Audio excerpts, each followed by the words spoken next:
Now, you and you're gonna make a baby. And it's gonna be beautiful. Tonight is the night when two become one. What's going on, guys? In today's video, we're back to working on the Yamaha, so let's get to it. Here we are, just finished pressure washing this thing. And yeah, actually cleaned up pretty nice. I'm kind of happy with it. Now I can throw the fuel injected cell in for the fuel and strap it up and be good to go. So pretty exciting. Here I go with the fuel cell. I don't know why, but today seems like it's gonna be a great day.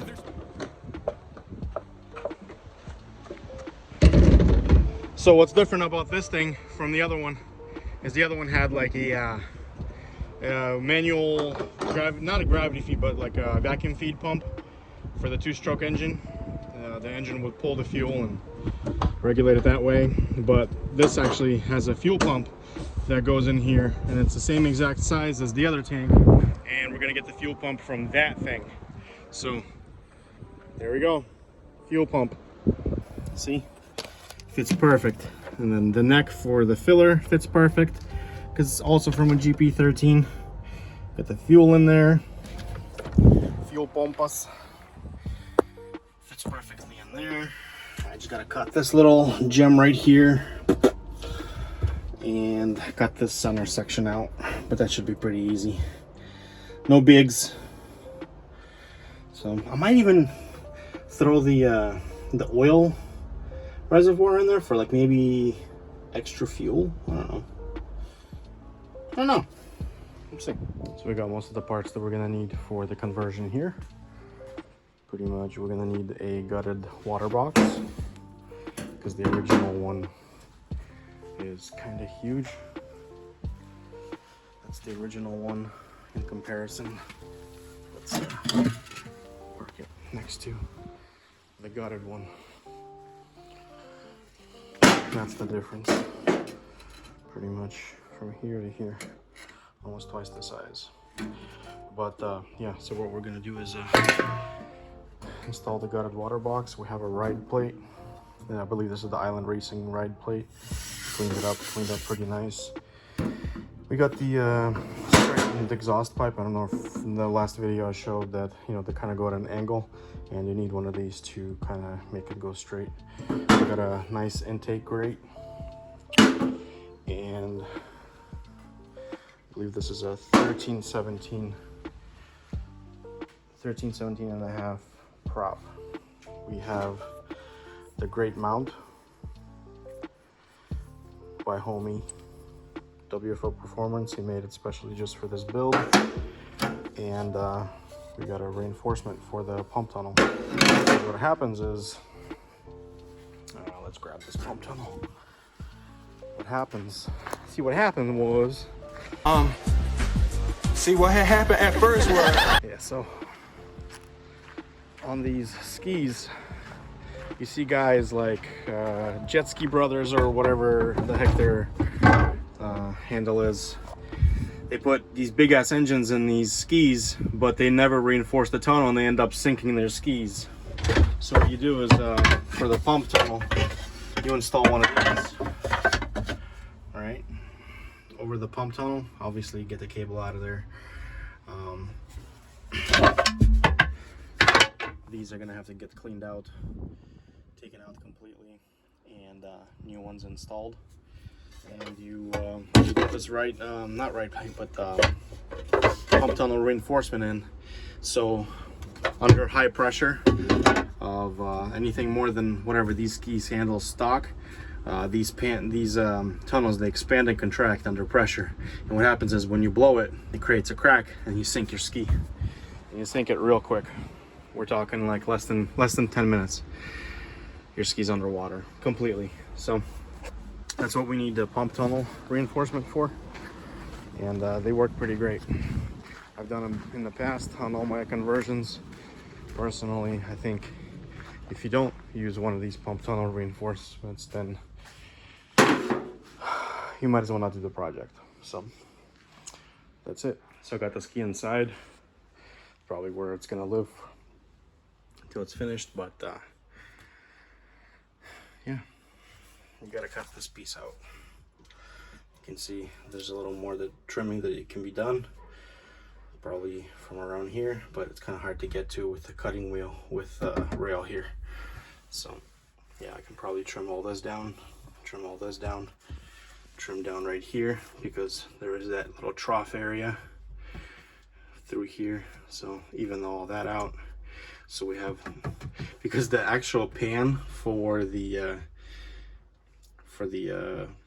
jet ski, it's exactly like this. Weird. It's like Yamaha knew what they were doing. So, and yeah, and all the engine mounts don't even have to be moved. Everything lives exactly where it lives. The intermediate shaft came out pretty easy, which is always a good sign. Means that whoever had the ski pretty much took care of it. So it doesn't look half bad. The bearing on it looks very, very nice. I'll probably sell this. And just like that, I got that little piece cut out for the oil pump, because the oil pump is on the front of the engine. So now it'll sit clearing the oil pan and the oil pump over there. So time to move forward. I want to clean up these little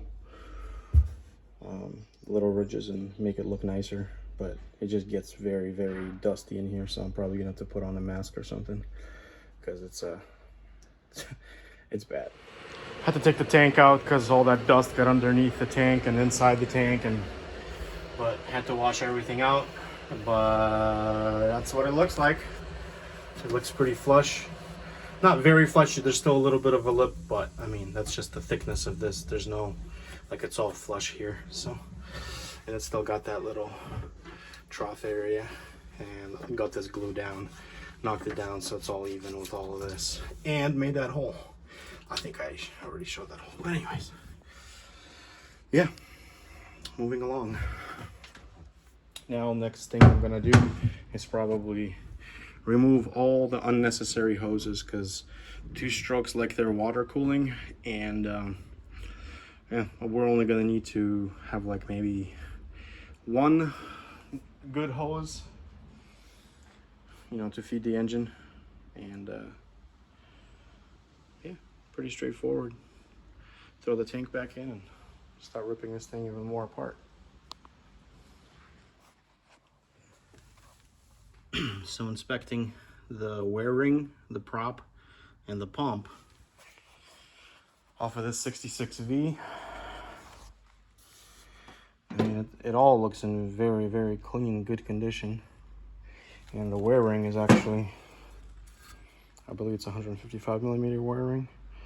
You know, no burn marks. It doesn't look like it got stuck or burnt anywhere. Just maybe ran into some sand and had some sand clean it out, but no burn marks, which is very good sign. I'm pretty sure I'll be able to. I'm not sure. I don't know the condition of the other pump on the 4-stroke, but these wear rings, they swap out. So I'm pretty sure if the other one is bad, I can use this one, because these are like $250, which is savings for me. But yeah, everything else is in, you know, the pump is actually in very good condition. So is the shaft. It doesn't look like it's bent or hidden anything anyway. Ride plate, I mean, what can you ask from a stock ride plate? It's just, you know, usual garbage. So, and it also looks like the the shoe and the, what's it called? This thing, I forget the name of this thing, but it looks like it's already been resealed and set up correctly. So I'm actually kind of happy about that. Looks like somebody already did the pump work on it previously, because these all leak from the factory. It's just, they're not that good. And what gave it away was in here you can see all that sealant. Somebody was already down here, So it's good news for me, I guess. So, and the brackets for the trim tabs and the ride plate, you know, they came out great, no issues at all. So didn't break any bolts. You know, usually, man, how many broke, you know, how many, you know, I've broken so many nuts and bolts, and it's just the first thing you do is just you get in there and you rip them out and you replace them with new ones. But this one, I mean, Minnesota skis, I don't know what it is about them. They're good skis. So I'm kind of happy about that. So yeah, freshwater skis, they do it every time. You know, saltwater, Florida, it's a mess.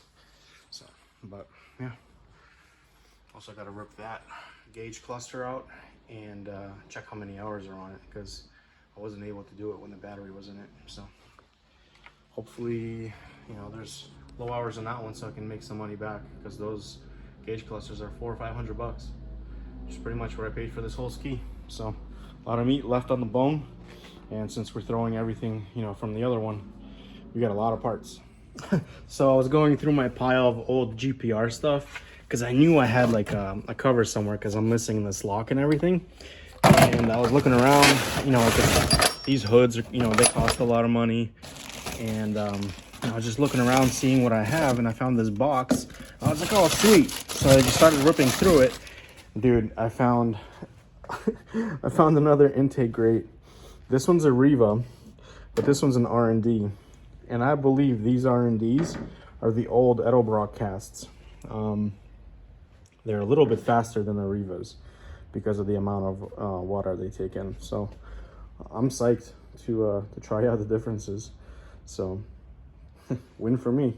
And the big difference between the two is, I don't know if you can tell, this one right here, see how that fin goes directly into the vein? This one has a fin, but it drops. So this one has a little bit of more of an aggressive edge, while this one I believe is made for more top end speed. So I'm curious now to see the difference between the two. I think that's going to be a wrap on today's video. So if you guys like this comment, again, like, comment, subscribe. I'm going to try to put out more videos during the week. Just wanted to go over all the stuff that we have that's new for this ski, and all the stuff that we got done. It doesn't look like a lot, but all this stuff is, you know, very necessary to get done prior to throwing an engine in here. So the shaft is gone, the the pump is gone, the floor is prepped, and I can actually throw the engine in here now, and it'd be pretty much ready to go. So all I'll have to do is just set up all the pump work on the other ski. So the hard stuff is done, which was the prepping the hull and getting the gas tank out. So pulled some of the stickers off and decals. We're going to be getting new ones, and yeah, I'm just glad the pump stuff is done. Came out easier than I thought. I thought I'd be wrestling with this at least for the rest of the day, but actually came out really well. So got all the new stuff in, just got to set it up. Should be pretty easy from here on. So next video, I'm probably going to start ripping apart the 4-stroke and start getting the motor out and getting it all prepped and cleaned, and rip the pump apart, see where we are with the wearing on that. And again, if you like this stuff, like, comment, subscribe. I really hope you enjoy this stuff. So peace out.